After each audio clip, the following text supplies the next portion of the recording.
Question 29, working with polynomials, notice how we have a binomial divided by a monomial. So, if I wanted to, I could write, say, 8 plus, say, 4 over 2. Now, notice here, we can't add 8 plus 4 together and get 12. And we can write this as 12 divided by 2, which would be 6. But notice over here, we don't have like terms, so we can't do that. But notice that there is another way we could do this problem. If I have 8 plus 4 divided by 2, notice we actually can separate this as two separate fractions. So we write this as 8 over 2 plus 4 over 2.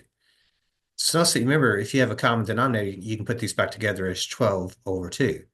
So essentially, if you have a binomial divided by a monomial, or divided by whatever, you can actually separate it as two separate fractions. So 8 over 2 over 4 over 2.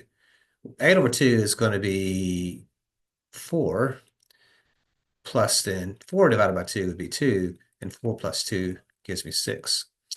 So since we can't do the first strategy, notice that this strategy would work. So to simplify this, or to divide this, if you will, we're going to rewrite this as 16p to the 7th power over 4p, plus then 12p to the 5th power over 4p. So in doing this, this actually can divide out. 16 divided by 4 would be 4.